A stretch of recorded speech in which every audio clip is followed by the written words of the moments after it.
কিন্তু সেই রাতে আমি ফোনটা হাতে নিয়েই দাঁড়িয়েছিলাম। তাহলে কে কল করলো? গ্রামের বাড়িটা বহু বছর ধরে বন্ধ ছিল। দাদার মৃত্যুর পর কেউই আর সেখানে যায়নি। তবু সেদিন হঠাৎ যেতে হলো পুরনো কাগজপত্র আনতে। চারপাশে ঝিঝি পোকার ডাক, বাতাসে পচা কাঠের গন্ধ। ঘরে ঢুকতেই দরজাটা নিজে থেকেই বন্ধ হয়ে গেল।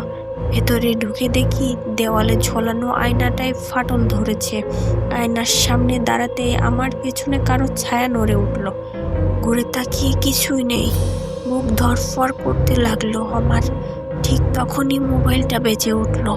কল রিসিভ করতেই ওপাশ থেকে ফিস ফিস আওয়াজ, তুমি ফিরেছ?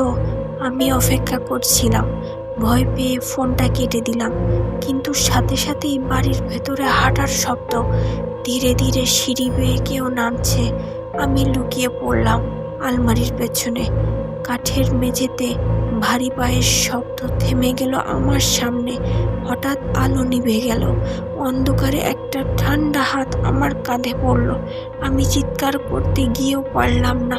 কানে ভেসে এলো পরিচিত কণ্ঠ, তুই তো কথা দিয়েছিলি আমাকে একা রেখে যাবি না। মনে পড়ে গেল দাদার মৃত্যুর রাতে আমি পালিয়ে গেছিলাম তাকে একা ফেলে রেখে। আলো জ্বলে উঠতেই দেখলাম আয়নায় আমি একা নয়, আমার পেছনে দাদা দাঁড়িয়ে আছে। তিনি ধীরে ধীরে আমাকে বলল, এবার তুই থাকবি, আমি যাব। পরদিন সকালে গ্রামের লোকজন বাড়ির ভেতরে আমার নিথর দেহ পেল।